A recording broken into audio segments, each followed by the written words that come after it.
Hi guys, welcome back to I Don't Even Know podcast. I'm Em, hope you're doing well. Today, I'm here to talk about The Rookie, Season 6, Episode 10, and Season 7, Episode 1. We've made it to the end of Season 6. It didn't take very long, clearly, because it's 10 episodes, and honestly, I just really don't care about Season 6, if we're being completely honest. There are moments that I love, like the 100th episode was one of my favorites. I love like some of the Chenford scenes before the breakup, and there are certain things I love, but overall I think this is really where they kind of lost the show and kind of just lost their footing a bit. But in Season 7 is really when we get back into it. Like, Season 7 as a whole was kind of a mess when you really think about it. Like, there were certain things that did not add up. The second half was kind of like weird, but I remember watching the first episode live. I had so much fun because it brought back like the old Rookie that we love, like the patrol work, the fun. And I think Season 6 was lacking that. And I do kind of blame that on the strike. I feel like that might have had a reason for this, but I'm not really sure, and I don't know enough. But I feel like just Season 6, they tried to just change up the show a bit too much, and I just don't know what they were going for, because we didn't have the patrol stuff. Like, we did occasionally, but not like the fun classic Rookie patrol we love and we're used to getting, which we got a lot in Season 7, which I liked. And we also got that in Season 8 quite a bit. I mean, not as much. I feel like 8, they really wanted to blow everything up and do some crazy shit, but I think it was great, and I think where we were lacking in Season 6 kind of fixed in Season 7. Don't get me wrong, Season 7 was kind of a disaster at times, and they fucked things around, but overall, I think they really went back to what we love about the show, which is fun, police work, and like out on the streets stuff. So I did like that. But we're gonna get into it. Season 6 finale. I do think this is a solid episode. I think this is one of the best episodes of the season. It's not saying much because I wasn't the biggest fan of some of the episodes, but I think it really kind of pulled everything together, and we got to some answers about certain things, because like throughout the season they've been building up the thing with Blair and the fact that she's a dirty therapist. They've been building that up with the cameras and her just kind of popping out of nowhere, and the fact that she was a rookie. But like with the cameras with Aaron, that's when they really kind of put that out there. And they've been building it for a while, especially with the Tim Mad Dog situation. And I think it's interesting. I always like the dirty cop storylines. I want them to bring one back just for what's his name? Garcia? That's his name, right? Right? Or am I a fucking idiot? It's not Garcia. I don't...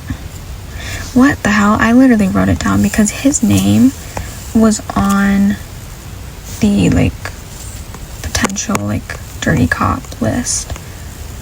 What? It's not Garcia. What the hell is it? Okay, it is. Am I thinking of someone else? Garcia is the FBI dude, right?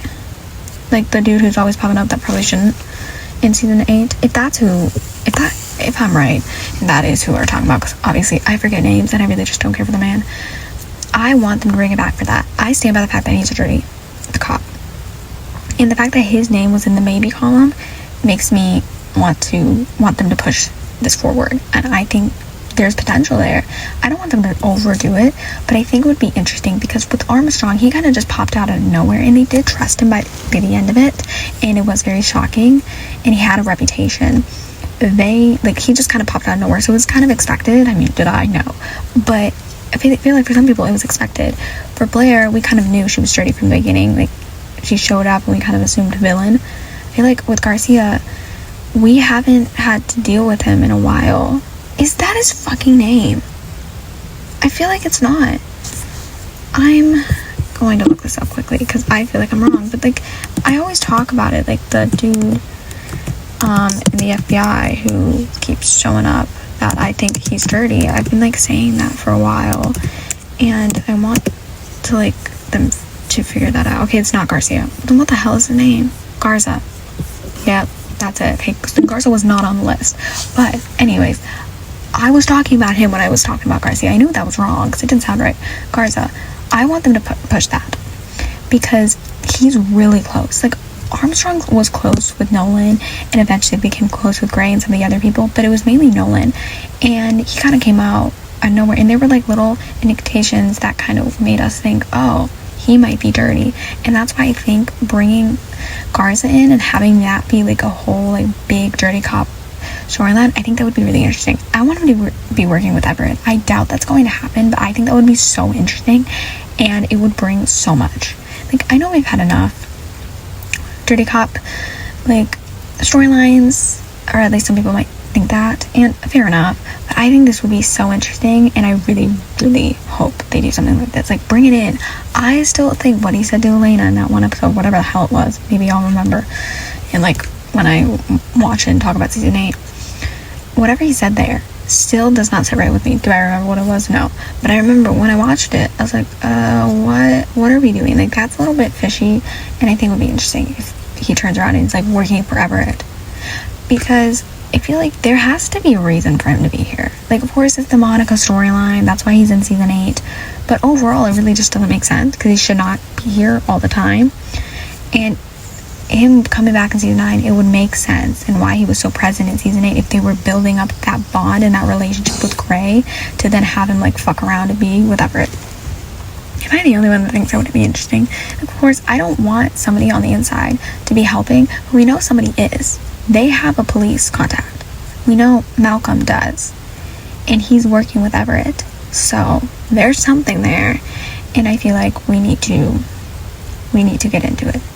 But whatever, we're gonna move on and like really get into this episode, because of course the main threat and the main issue is Monica, because she becomes like the bad, like we have one like big bad or whatever each season, and she unfortunately is the one in this season, and we didn't really know that from the beginning, because she showed up a couple times and was annoying as hell and like pushed buttons and did all that shit, but you know, she wasn't considered the big bad at first. I feel like she just was like the attorney who causes shit and was just there. Now we're realizing she's connected to a lot, and she's transformed from like an attorney that's kind of evil and questionable to one of the most dangerous villains this season. I don't consider her one of the most dangerous villains of the show, if I'm being completely honest. I don't see her going that way, and I just don't think she's that bad, but she is pretty bad, because clearly she can manipulate the crap out of people, and this is how she's been running for so long. Like, she is somehow still out, and she was able to escape. Like, it's such a match, because like obviously she finds herself targeted after becoming involved with like Ramsey and everything, and a bounty's put on her, and suddenly people want her dead. And of course, rather than like being like, okay, I'm done, like, and going to the police and like owning up to what she did and everything, she starts manipulating everyone to survive. And we start to see like through the episode like how certain law enforcement try to find her before criminals do, and also she proves how like she's several steps ahead of everyone, and we find out like she's had a whole team. She's had people helping her in the system, in like the LAPD and all these law enforcement officers. We find out that she's had these people helping her, and it's like she's okay, like at first she was not just now she's not just defending criminals, and I feel like that's what the season kind of like showed. Like at first she was just an annoying ass attorney, and that's how season 5 started. She was a pain in the ass. Season 6, the beginning, that's kind of what she was, and then it started to reveal that she isn't just that. She's like really into it and participating in criminal enterprises, and she is like a full criminal mastermind on her own, and she has this whole like team. And of course she causes everything to blow up, and Lucy's in danger at some point because she shows up to, what's his name, the money launderer. I forgot his name, but like we see all that and we see how this plays out, and I still just don't know how she survived. I mean, I don't get it. And also, even though I think this was a really solid finale, I'm not the biggest fan of it like overall, because it just was a lot, and I think we were expecting a bit more. Like, it was good, don't get me wrong, it was good, and I liked certain elements of it, but just the fact that it revolved around Monica, and it's just a lot was going on, and I think I was just expecting a bit more. Like, I mean, it was better than season 7, that's for sure, and I think it's better than season 1 finale, season 7 finale, season 4, honestly, even though we got Chenford in there. I think it's better than those. But it's just because it was revolving around Monica and they were doing this big operation for her. It's like, she is bad, but she's not that bad. It was just annoying how, like, they had so many people that were dirty and they were having to figure that out. And also, like, why the fuck? Like, why the fuck did they not question anything she was doing before? Like, there were some certain things. Like, when Aaron was talking to her out on a date, he should have known something was fishy. Like, that's something you don't do with your therapist. You don't go out and talk. I don't go out and talk to my therapist like that. I talk to her on the phone every week.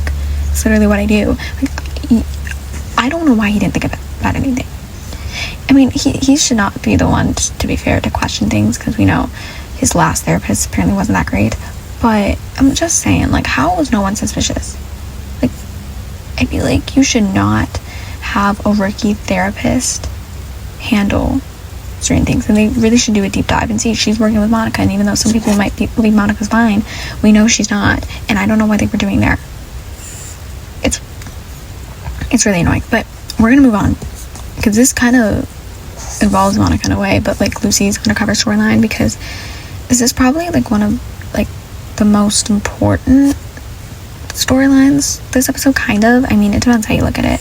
I mean, I liked it because we're still seeing her go undercover. I know it's kind of weird that she's not UC, she didn't make that, but that's still her dream, and I like how they're talking about that before they move into the sergeant direction, and we get to see, like, she would be good, and this is why it sucks that Prim fucked her up, because she would have been a great detective. I mean, we see how she uses her skill to help not only locate Monica, because she found out she's at the house, but gather information about, what's his name, the money launderer. I don't even remember his name.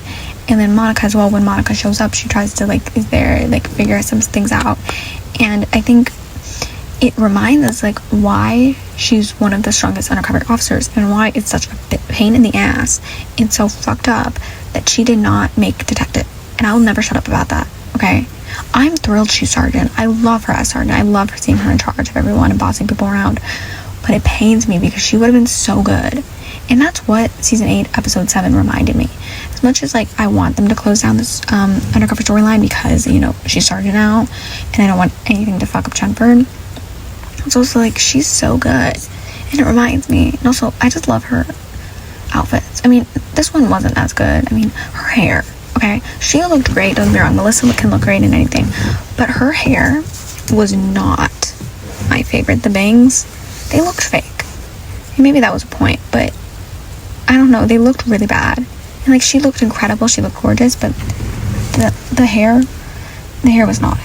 That's all I'm gonna say about that. But overall, I think it was really interesting to see, because, you know, the whole operation with Monica, it's pretty fucking dangerous, because Monica is paranoid. We know that. She's desperate to get out of this, and she's trying to figure out how to get out of here before she gets in trouble and, like, certain things come out.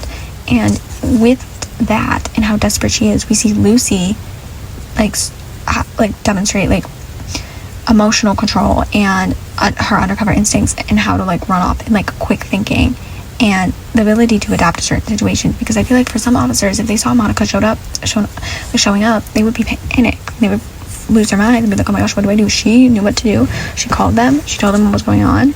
And I feel like this was kind of like a setup for Lucy going into undercover work more. And that's what I thought it was going into this, but apparently it wasn't, because she did not go undercover. In season 7, she's not a detective. Like, I get, like, she's moved on, and obviously, like, it's probably for the best, but I did think when, like, they were bringing it up in this episode, and, like, her going undercover, and then also in the season 7 premiere, when Gray wanted to make her TO, and she was like, and he was like, you still want to become a detective, and, like, this could help boost you when a detective position comes up. And, like, so we're still going down this, and that's why it threw me off a bit when she changed to sergeant. I think that was great, and I'd love to see her boss people around. Like Tim said, she's great at bossing people around. I just don't understand why they were doing this. I mean, maybe this was kind of a way to, like, not make us find out they're going down the sergeant direction, because that kind of threw me off when we found that out. or maybe it was to like close this undercover chapter, but it still doesn't make sense to me. I mean, let's be real, a lot of stuff from this episode does not make sense to me, or this season. I still don't understand, like, episode 9, it was supposed to be about Tim. Like, he was being interrogated, he was like under investigation, and all of a sudden he like dipped after 15 minutes and we never got to see him. Like, I remember watching that for the first time and going on Twitter because I thought I was like being an idiot and like I missed him, and everyone was like, where the hell did he go? Like, I was expecting a Tim episode and he wasn't there. It still doesn't make sense to me. It still doesn't. I mean, I just don't understand how Monica turned into this big bad. I mean, Bridget, that's her name, right? The girl who plays Monica, because she's gorgeous. I love her, and I'll never shut up about like how gorgeous she is. Like, I love her, okay? And she's great at what she does. But it's like, I don't understand how she turned into like the big bad of the season. Like, I never expected that going into season 6. I don't know what I expected, because like obviously they kept bringing her in, but I just thought she was gonna be like this annoying ass attorney that was just a pain in the ass, kind of bad attorney, not like this huge person involved in so many criminal conspiracies and becoming a criminal mastermind. Like, that's the last thing I expected. The last thing. And I just don't know why they did this. And then also, like, why she came back for a second in season 7 and then dipped again. Like, I was convinced at one point in season 7 when she showed up that Seth, when he was like lying all the time, that he was working for her. I thought that, or I thought like when he came back in like episode 16 that she hired him, like, go after the LAPD. I really thought she was, and I don't understand how they try to make her this big like villain and then have her escape and then just move on in season 7 for a little bit and then have her come back and then they killed her. But like, it still doesn't make sense to me. But I did like seeing Angela and Wesley become really involved with Monica, because I feel like if she's going to be a villain and they're going to hunt her down and try to figure things out about her, they need to be involved, because obviously Wesley has such a personal history with Monica and their careers have somewhat intersected over the years, but it's mainly because they were engaged, and Monica knows how to get under Wesley's skin and it makes it feel personal, but also Wesley knows how to get under her skin in a way, and I feel like that is very like apparent in this, and that's really great for her, and that's how they get things done. And of course Angela like is determined to stop her before more people get hurt, but also she wants to be the one to put the handcuffs on her. She wants to be the one, and fair enough. I mean, she has personal history with her as well, because her husband was engaged to him. Her. That's what I meant. Her. And I feel like throughout, like, we see like how they can get under each other's skin, but we also throughout like the episode and like the investigation of them trying to figure out like who Blair's working for, and because they found out at the beginning of the episode, we start to see how extensive her connections, like her criminal connections, have become over the years, and how ruthless she is and how ready for anything she is. And I think that's just like, damn. So when she was like in season 5, when she got away from Elijah and stepped away from that and like hired April, it really was her trying to get ahead and start working with criminals and go down this route. Like, this is exactly what she wanted to do. Because, of course, we knew after episode 8, because that was Punch Card, right? Yeah, episode 8, that Monica and Blair were working together because of that scene in the hospital. But no one expected that, because even though Monica is a pain in the ass and she's always connected somehow, I don't think anyone expected that. And I loved how Selena showed her detective skills, looked back, and they saw Blair, and then started compiling a whole list of people that could potentially be working for her. Of course, it was that detective that was going after Tim, who got killed. The one thing I'll say about that dog, that the person who killed him was walking, so cute. That dog was adorable. I want to steal it. And Mad Dog was a part of it as well, which that kind of threw me off. It's like, I understand that, actually I don't. Like, I understand why he jumped off the building in a way, because he was worried that the people were going to go after him, and Blair knew too much, and like, she was going to expose him. But it's like, why do it in front of him? Because obviously the detective that was helping with the investigation, of course, was working with Monica in the dirty and was going to go after Tim like that because he didn't want anyone to figure stuff out. Blair was freaking out. Like, it's such a mess. And like, I know there's some people on Twitter and TikTok that I've seen feel bad for Blair in a way, because they were like, oh my gosh, she felt bad, she just needed help, she just wanted to help people. And I mean, fair enough. I don't think she was always evil. Like, we know the reason she did it was because she accidentally killed someone, like driving or something, and Monica helped cover it up. So, like, of course, she has guilt and she wasn't always a bad person, but, like, the fact that she did that does show she is a bad person, and, like, people trusted her, and that's why I felt so bad for Aaron. Tim, I felt bad too, because he finally went to therapy after, like, everything, and, like, he finally opened up and was getting the help he needed, and it turns out the therapist was dirty, and so there's that, and that's fucking pleasant. I would love to hear his therapy sessions, though. Like, I'm mad they didn't show that. I get, like, personal, and, like, Wesley was going through them, but we got to hear Graham's, so can we hear Tim? I just want to see him talk about Lucy, because obviously I'm assuming that was a big topic of conversation. Of course, he probably talked about his dad too, and his military background, and Isabel, and everything, but I think Lucy was such a big topic, and I would want to hear what he says about her, because, like, him in that therapy group in episode 7, he was talking about Lucy, and clearly from everyone's reaction, and, like, the way he just said her name, he talks about her a lot, and I think we should see that. But, like, back to the Aaron thing, I just feel bad for him because he really liked her. He raved about her, and he was into her too, which is, like, a complete red flag. I mean, I love Aaron, but he should know better. Like, you should not go after your therapist. I mean, she was, okay, in a way, I think she was sending mixed signals, even though she said, like, there was nothing going on here. I think she was in a way because, like, a normal person would not drink with their, like, therapist, and the therapist would call it off and be like, no, and not let them drive home. And I don't know if that's just might be my opinion. I'm not that educated on that, but I'm assuming that would not happen, and I think that was weird. And that was kind of, I mean, I already knew she, because of the camera she was, like I said, and the way she, like, her face was when she closed the door, when Tim went in there, like, that's when I knew we were really, really fucked.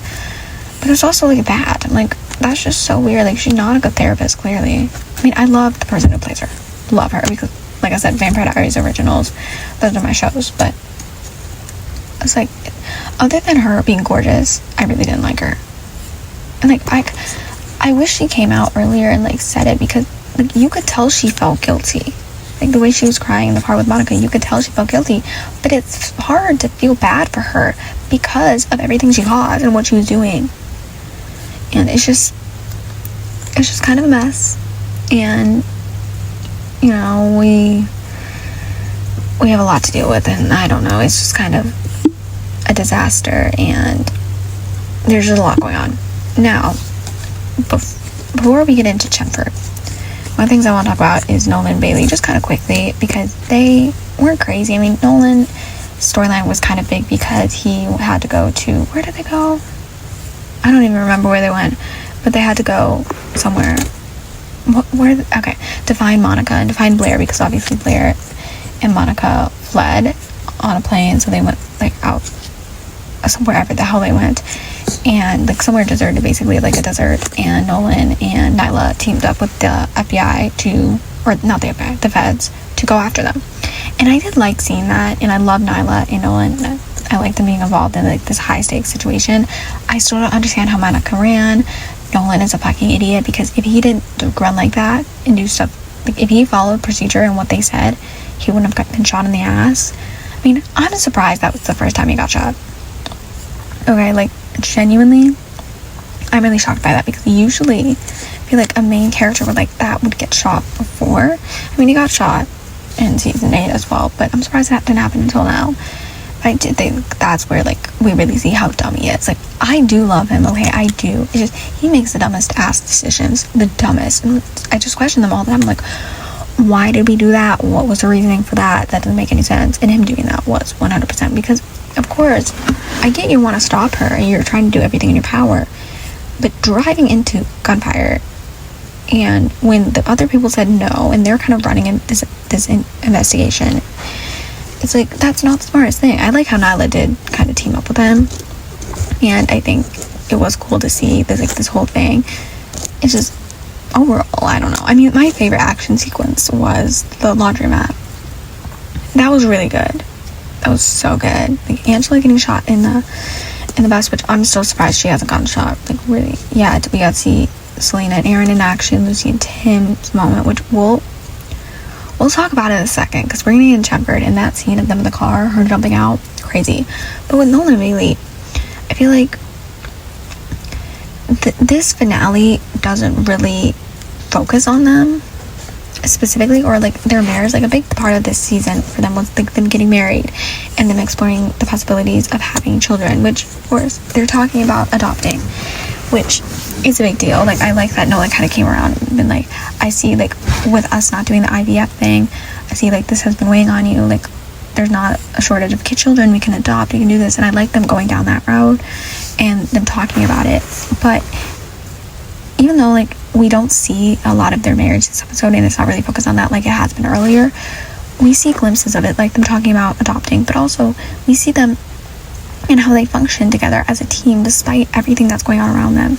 And little did we know, I mean we kind of figured this out later, but like in episode 8 and 9, or whenever Monica talked to Oscar to get like intel and she made a deal with him to help him escape, they were setting up the future danger of Bailey, and because of her connection to Jason and everything. And I did think that was a cool ending, but it's also like, I don't understand in season 7, like episode 1, when they were talking about like these are the most dangerous villains or dangerous people like we've ever had to deal with, criminals we've ever had to deal with, because like there's a lot larger. I'm like, okay, I don't think that's necessarily true, because we have Rosalind, we have Caleb, there are a lot of other people I think that are more dangerous than them. Yeah, in a way, because they're connected to us. Like Oscar has a connection to Nolan, you know, Angela, Wesley, Jason has a connection to Bailey and Nolan, you know, like obviously there's that, but I don't think they're as like crazy dangerous as they were saying. That just might be my opinion, but I don't understand why they did that. And I mean, I just didn't care about them escaping, specifically because Oscar's still out. I mean, okay, they caught him and then he got out again. It's just, now I just don't care and it pisses me off. Now we have chenford, basically the heart of this episode, the most important thing for me, because I was convinced they were gonna kiss in this episode. When I watched it for the first time, I remember, it's so funny, I was in, where was I? I was like in California, I think, or was I in California? I don't know. I was on vacation somewhere nice, and I was like with my family, and we were like out to dinner, and I remember telling like my dad, it's like, I need to be back. Like, I need to be back. We're not doing anything at 8 o'clock. Because, was it 8 o'clock? It might have been 7. Was it 7? Yeah, it was 7 there. Because, like, I wanted to watch it live, but I wanted to watch it on my iPad, because I didn't want to watch it, like, on the TV and like, for everyone to hear my reactions. And I didn't want to do that. So I had to wait an hour. I deleted Twitter. I was like, there's no way. And I literally kicked everyone out of the room. Not like the complete room, like the hotel there was like the main area with the couch and the pull-out bed and like the kitchen and the bathroom. And then there's a door. And then there's like the bedroom where like there were 2 beds where my like brother and I were sleeping. And I literally kicked my brother out of there. I'm like, okay, you're going to hang out with my dad in the other room for like an hour. Give me my time. Let me die. Because it was either that or I was hiding out in the bathroom. Like, I needed to be around no one. Like, I cannot watch the show around people. That's the thing. I literally can't. Because I was prepared. I was expecting them to get back together, for them to kiss. I think a lot of people were, because I remember everyone was like, they're gonna get back together. Like, it's our time to shine. Like, let's fucking go. Bitch, I was so convinced. Like, when they were in the elevator and like they were talking, I was like, oh my gosh, they're gonna kiss. And then it ended. And I was sitting there like, what the hell? I mean, okay, if I'm being completely honest, this is so embarrassing to admit because I was so wrong. I was convinced until the season 7 premiere that they hooked up after. Like, that when he left the elevator and she went out after him, that she followed him and they hooked up. I was convinced. Because also something with them in season 7, like the shift into their dynamic could change completely. Of course, like, they're doing better now and he's like trying to like heal what happened and like fix everything in like those small doses, but still something was off, and I was convinced they hooked up until we realized they didn't and everything. But still, I choose to be delusional. They should have gone back together. But anyways, okay, of course, going into this episode, you know, they're broken up, they're still having their issues. Of course, she hugged him last episode because of everything that happened, but there's still a lot of unresolved feelings there. You know, like, Tim has the guilt the trauma, the self-destructive tendencies, and obviously which led him to push Lucy away, despite, even though he loves her, she loves him, we know that. It's still fucked up, and their issues, and they're still trying to navigate this. And I think throughout this episode, specifically like in the second half, we see the shift in their dynamic, in their moments, because instead of like the anger and the resentment or the awkwardness that we're used to, they start to find their way back toward each other in different ways. It's like, obviously they're not back together, they don't like just automatically suddenly fix everything, but there's something there that we finally can see. There's like hope, because he in the car is opening up to her more and being like, I went to therapy like you said, you know, everything. And Lucy's kind of like, oh, and she kind of gets a glimpse of like the man she fell in love with, and in a way he's still always there, he's just like really hurt. I feel like in that moment was like the possible, like we got to see like the possible reconciliation. That's how you say it, right? Yeah, like when that could happen. I feel like that was like the moment in the car. That's when I saw it. I mean, in the elevator too, like that was a big thing, but I really saw it in the car, especially because they were opening up. He was talking to her, they were laughing, and whoever thought about putting them together, and also her in that hair, so good. It's like, she looks so good. But seeing that, it's like, okay, like we're getting back. And then like goofing around, like that just showed their back, because she like couldn't goof about anything. She was like really pissed off. Like we saw when he was like you heading out or whatever after in episode 7, like the first time they really talked, and she's like, is that all you're gonna say to me? Because the poor man just wanted to talk to his woman, like his little smile.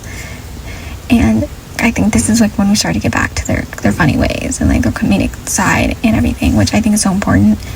And I just love the freak in the sheets thing, because we can still say it, my favorite freak in the sheets. Like, I mean, we see more of it. I mean, so is he's like really horny too, but like them saying that is like brought back the funny side of them. And then her protecting him, that car scene, I will never shut up about it. Like the way she got out of that damn car, jumped over to save that man, because he was like literally dying. And then she like says in season 7, like, every time like I think I'm a badass, Bailey like one-ups me or something. I'm like, dude, like, and even Tim said, you moved out of like a driving car to save me, like, come on. And I'm like, yeah, that's the thing, she did do that. And I think that was more badass than Bailey, because Bailey had a whole team helping her with this. You know, she knew what she was doing because she had a whole team helping her, and it was like a big truck she was jumping off of. For this, it was literally Lucy on her own, and she was the one driving, and she had to like shift to give Angela the wheel and somehow managed to jump off. Like, I'm just saying, like, come on, that scene. And like they're the way they looked at each other at the end, that's why I thought they were getting back together. I'm like, that scene in the car, you know, like that little moment, like it's it. Even though like looking back at it now, I was delusional, because he's not completely healed. Like, he's a lot better, but he's still not there. And I think they needed season 7 for him to really like open up and talk about it, because of course, like with them in the elevator, like the small doses, when he's like saying, what did he said? I fucked everything up. I mean, he didn't say that obviously, but what did he say? And I will spend the rest of my life trying to pay it back in whatever small doses you allow. Him saying that, it's like, oh my god, it's like we're getting that. And the one thing that did piss me off about season 7 was the small doses thing, because he said that and we really didn't get much. Like, I was expecting like the little things, bringing her food, you know, like doing little things, and we didn't get to see that. And I just think that was really weird. But I mean, their season 7 era, now that they're back together, I can enjoy it a bit more. Like, in the moment, I was pissed the hell out, like pissed off. It was so exciting, because I was expecting them to get back together by episode 8, and I just kept switching it to like 9, 10, 11, 12 until the end. It didn't happen. But now that they are, it's like the yearning, the drama, the looks, the angst, like everything about that was so good. And like I can appreciate it now, and that's why I'm happy they're back together, because I can even appreciate season 6 and their angst then, and the breakup in that era, because we're so back and everything's great and I love life. You know, like I can enjoy this. Like, I mean, I always enjoyed the elevator scene, because that was like the first glimpse of like their next stage of like recovering their relationship. I mean, like they're moving forward, like this, like small doses, like the small moments of trust, the gradual healing, like we're getting to that point. And I think that's so important. And I love that scene because he's like opening up and being like, I'm sorry, I fucked this up. The way they looked at each other, it's like that just shows like they're getting ready to get back together. And even though we really didn't get to see like the small doses, we were like getting there, and I think it's so important. Now quickly, I do want to talk about Oscar escaping, even though I kind of already did. It's just, of course, somehow I still don't understand how Jason, maybe I missed that, how he got out, because of course we knew Oscar was going to escape because of the Monica thing. I thought maybe somehow it wouldn't work out, but you know, at this point he's one of the most entertaining recurring criminals. I mean, not anymore, he's kind of a pain in the ass and I was annoyed at this point, but like this alone, like him escaping custody would be huge, but it gets even bigger because Jason escapes.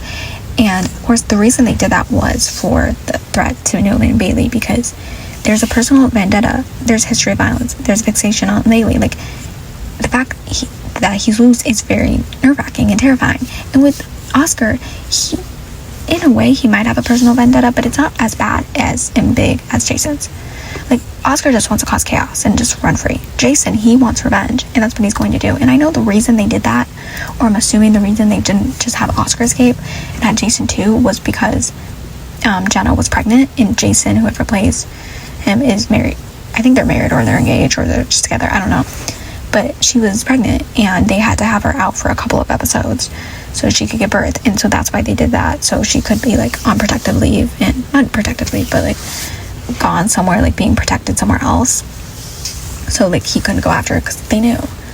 And like that's why they did it. But still, it's like, I think it was also maybe to like just have a storyline, like something scary for Nolan and Bailey, because like if it wasn't for that, their only storyline would really be what they're gonna do with like the pregnancy, but like adopting and Nolan getting shot. But usually for finales, they kind of lead things into the next season, kind of be like, oh wait, this is a little hint of what's gonna happen, and that was their hint, because that, for the first few episodes, that is like the main storyline of the season, of them finding him.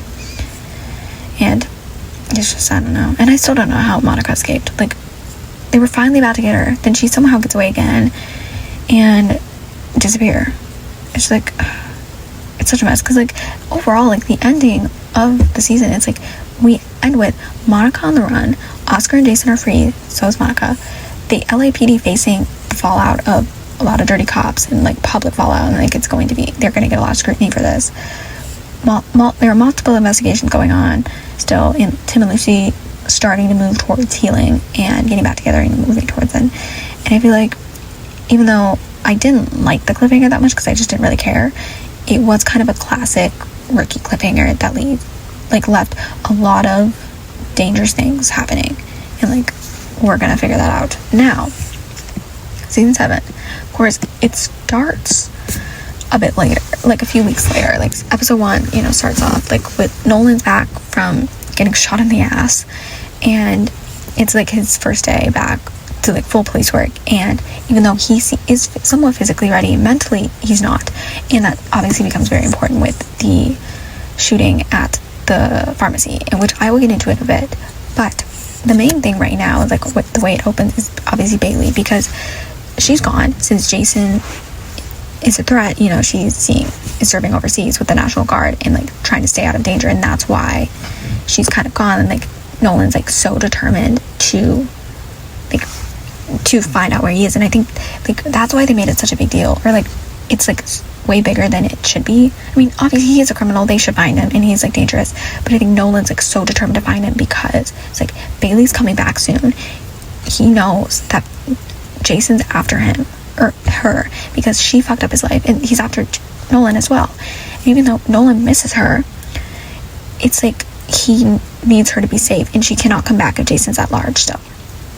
I feel like we also got to see, it was interesting to see like how strange life feels without her for him, and I feel like that's why it would be interesting if they kill her, because that would be kind of cool just to see. Like they were foreshadowing, they're not gonna kill her, but you know, it's like whatever. And I just don't understand how they did not find Oscar, and like they kind of just let it go after Jason. I get Jason was the main thing, because like Oscar, he wasn't trying to do anything crazy, and he didn't have it out for like them, at least. Like the main thing, I mean, they said they were looking for Oscar, but the main thing they were doing at the beginning with the raid and the shootout and everything, it was because of Jason. They were looking for Jason, and we kind of see like how serious they're taking the escape. And of course the storyline is there throughout the season, specifically with Oscar, but it's like, why? I get why we're so focused on Jason, I do, but I feel like Oscar's worse in some ways because he killed people. Am I the only one that thinks so? I mean, that might just me. I don't know. It's hard to say. I just don't like how, like, after they get Jason, they just kind of close off the Oscar thing and, like, barely mention it. Like, that should have been a whole thing. Like, I don't want a whole season focused on Oscar. I don't. But I think it would have been interesting and important to see, like, them kind of going after him and trying to figure out where he is. That might just be me. And then, of course, Gray got promoted. He's lieutenant. I did have to look up the difference when I was watching that today. Or not today, yeah. Last night. What the difference is between watch commander and lieutenant, or sergeant and lieutenant, or whatever the hell he was before then. And I think this was really big for him and like really like satisfying, because we've seen him as Sergeant Gray, watch commander, but he finally received a promotion and like he deserved. I know like he's kind of feels guilty about it because the reason he got it was because of like the whole fallout with the LAPD and the like their dirty cop situation, like of course, so it feels like he's not deserving of it, but I think he is. Like, we've had 7 seasons so far, like, of him, well, 6 kind of, but like going into 7, like 6 seasons of him being Sergeant Gray. Like, he deserved to move up, and that's why I would like to see him captain. I think that would be satisfying. I'm the only one thinking that, but like I think he deserved it. And I always love with this show, like, seeing everyone go up in ranking, and it was upsetting to me that he never did until now. The one thing it still throws me off is like they kept talking about like him retiring, and then he gets promoted. It's like, is the man ever gonna retire? Like, I'm assuming he's not, because he literally said once this class of rookies like move up, I'm gonna retire. He didn't, because they moved up. He's still there. He had another rookie, Aaron, who completed. Then Selena is very close to competing, and then we have 2 new rookies that are introduced, who are obviously very important, but still, it's like, what are we doing? I don't want him to retire, of course, because that would be so upsetting, and we're probably not going to get enough of him, or like really not. I feel like when he retires, he's going to die, but I feel like it doesn't make sense how they kept mentioning it and threw it away. Like, I kind of want them to bring it up again, because that's why I don't blame Luna for being pissed off. I would too. Like, you kept saying, I'm going to retire, and then you don't. It's like, fuck off. Like, I love Gray, but he should retire. And now, since I was talking about the rookies, we're going to get into that, because of course we get introduced to 2 new rookies. Seth, who basically right now is seen as the nervous rookie who wants to help people but struggles a lot emotionally, physically, and certain things. And then we have Miles, who's very confident because he was a former Texas officer and believes he already knows everything, and he should not be a rookie. So like only technically a rookie. And I think this like arrival the characters kind of bring back the season 1 training atmosphere again, especially because, you know, there are 3 rookies again, and so we're really getting to see that. And Lucy and Tim are TOs, and like just brought everything back, and I loved the dynamic with them. I thought it was interesting, especially because, like I've talked about before, each rookie is different in their own way. They never really write them the same, and we got to see that because, of course, we had the 3 early ones, and then we had Aaron, who was famous and like convicted. We had Selena, who's like very spiritual and had like her sister, but like the spiritual aspect. And then we have Seth, who right now just is seen as like nervous and who has had to deal with his girlfriend ODing. Then we find out he's just like a pathological liar. I mean, maybe not pathological, but he's like a huge liar and just keeps on lying and lies about cancer and a lot of different things. So we find out that, and then he gets out. And then with Miles, we've never had like a former officer who moved and had to get like basically retrained. And so I think that's kind of interesting and brought a different dynamic, and that's why I liked Tim being the one to do it, because of course Tim has a specific way of doing things, and the fact that Miles isn't like a pain in the ass, but he thinks he knows everything, and like Tim really like sticks up with him, because I do agree with what he did with like the car like on the street, like running to that person like in a certain way. Like, you did not know if they had a gun, you did not know how to do that. That was dumb. And also the way he ran was so fucking funny. I will never shut up about that. Like, that was hilarious. But I think this brings in a different dynamic, and I love, as much as I love seeing one rookie because we really get to focus on them, I like seeing multiple because it just kind of brings back the old season 1 style, and also season 2. training atmosphere. Like, season 1 was really based on training. Season 2 and 3 were as well, but it was like a little darker. And like, this first episode really brought back that feel, and that's why I loved it so much. Like, felt like season 1 again. But Nolan and Lucy are TOs. It's like, it means so much to me. It does. And I love it. I miss season 1. Like, I literally watched it a couple weeks ago. You would think. I mean, usually I've been doing it in 2 weeks. Like, this, it's only taking me this long to watch because I'm recording these episodes. Usually, like, I'm done in like 2 weeks, but it just brought me back the vibes. Like, I talk about how, like, I literally said it just a second ago about how I like when they have one rookie so we really get to focus, but I feel like maybe having multiple is a good thing because we're literally not seeing Miles at all. We're not seeing any training for Miles, so I feel like we need to get back into it. Hopefully season 9, after they get Lucy and Tim back, we kind of go back to the season 1 vibes like they did for this season, but really like hold it out and like do a good job and not fuck this around.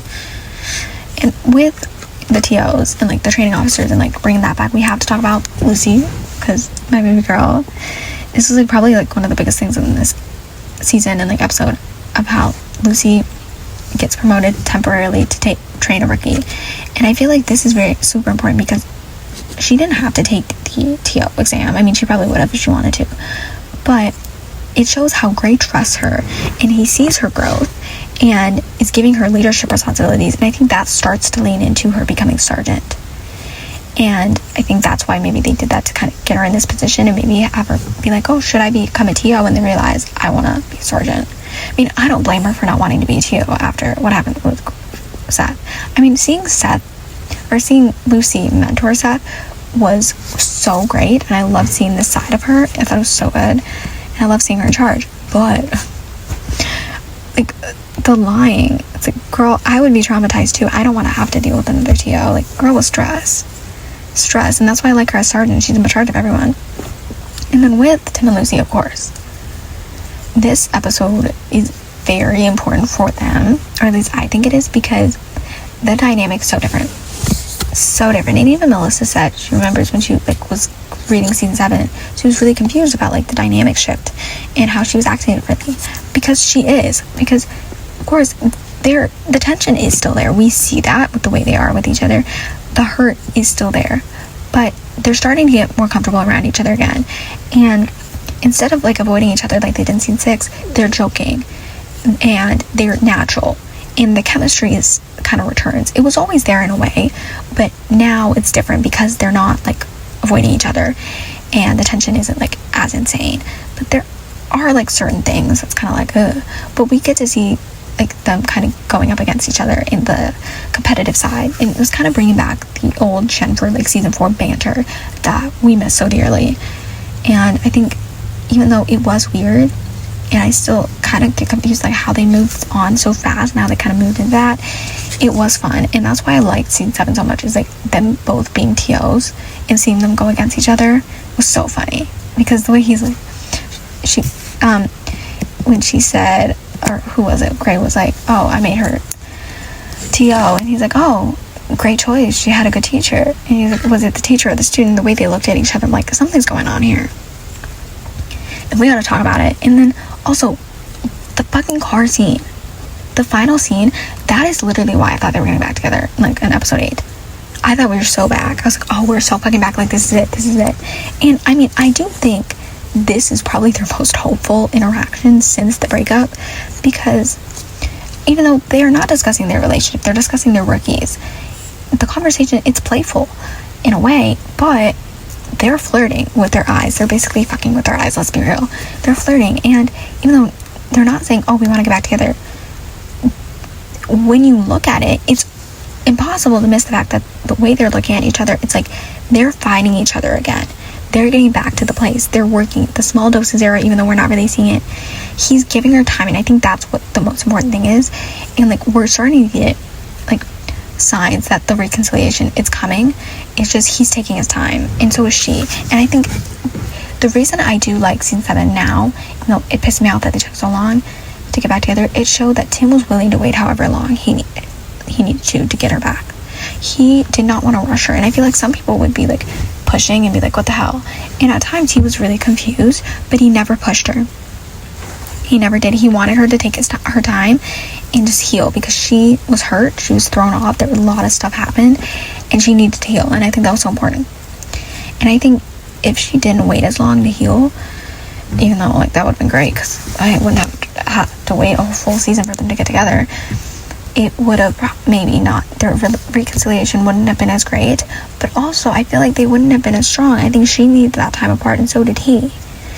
And even though it was long, it was difficult, they needed that. And I think this season is just so important for them, because even though we're not seeing like the small doses and everything as much as we would like to, we're seeing them get to their old place and getting back to the way they were, and just seeing how far they've come since their breakup, which I think is so important. Now, we're gonna go back to Nolan, because this is like a very important part of the episode, because he's fine, like he's better like physically from being shot, he's struggling internally. And we see at the beginning of the episode, or not right at the beginning, but like earlier in the episode, he kind of hesitates when there's during an armed confrontation basically, and he's kind of starts to get worried about like the trauma from him being shot affected his instincts, even though he didn't almost die from being shot. Like, he got shot in the butt. It wasn't like he like was on like deathbed, like, you know, Aaron or something, or like Tim. But it's still a very big deal, and he's worried, like, is this trauma going to affect my instincts and how I do it? And we start to see him doubt himself throughout the episode, and like it makes sense, because obviously it's very stressful and that's traumatic. But I think it was interesting to see him like this, because we've seen him like this in ways, but seeing how confident he's become recently, and then starting to doubt himself and being like, did I come back too soon? Like, what's going on? And Gray not being mad at him, but being supportive. And I loved seeing throughout the episode, he was kind of like contemplating it and going back and forth, like, what did I do? Like, why did this happen? To then the final, like during the final like big scene confrontation, basically, he gets his confidence back. And while he's faced with another shooting like situation, he takes the shot he needs and helps stop the suspects, and he wasn't able to do that at the beginning of the episode. And I feel like it was very good. I wouldn't have minded if it kind of lasted a bit longer, like a couple of episodes of him kind of losing himself and second guessing himself, but it's like whatever. I mean, I feel like it was very good, like emotional arc for the episode, because I hate when like some cases they get shot and then they never bring it up again. Like Miles, the boy got shot too, and they were only focused on Nolan. They were not focused on him. And I was kind of worried about this for, like they were gonna have him get shot in the ass. It's gonna be his first time getting shot, and they were just kind of going to move past it.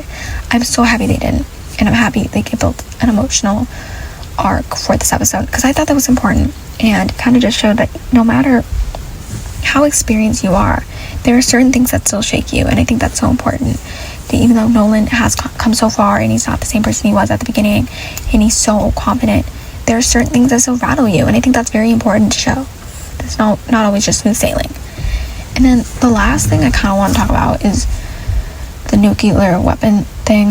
Like that okay, didn't someone steal like a nuclear device or something? It was something like that, and that kind of just showed like that this is the Rookie, because it kind of starts tame and like whatever, and just kind of fun, comedic, like just funny things, and then it kind of blows up and it's like this whole thing, and basically the episode kind of turns into a race against time to recover it before like something happens. And I feel like some people maybe thought this was kind of over the top, because like a nuclear device, like that's kind of crazy. And I mean, I kind of liked it because of the action, and it also just felt like the Rookie, not like with the nuclear device thing, but the fact that it kind of started off fun, tame, and then just blew up, which is exactly what the Rookie does. Like, starts off fun, and then there's this whole thing, it becomes like action packed. And I don't know, I liked it. I mean, overall I like this episode. Looking back, I don't like it as much as I did at first, because like later on they kind of lose their footing this season. But I mean, I still really liked it, and I think it's a pretty solid premiere. I don't know if it's my favorite. I mean, no, it's not, but I know when I watched it for the first time, it gave me hope for the season after we lost it in season 6, because season 6 was my first season live. So even though I enjoyed it, I was upset that it didn't feel like the Rookie, and I wasn't enjoying it as much as I wanted to. But season 7 really brought it back, and I was hyped every week, losing my mind every week, and so same was with season 8. But I think this is very, very important, and I think this season specifically, or like not even just season, these 2 episodes were the most important for Chenford, because episode 10 gave you hope, and then episode 1, season 7, confirms that the door for them getting back together is open. We just have to wait a lot longer than we thought, but I love it. I'm excited to get it more into season 7 more, and we're gonna end the episode here. So thank you so much for listening. I will see you guys very soon to talk about season 6 all together and complain about that season and the shit they fucked up, and then we'll get into season 7 a bit more, and we'll talk about season 7 episode 6, which get ready because I'm about to go into that like crazy about Chenford. So I'll see you guys very soon for all of that.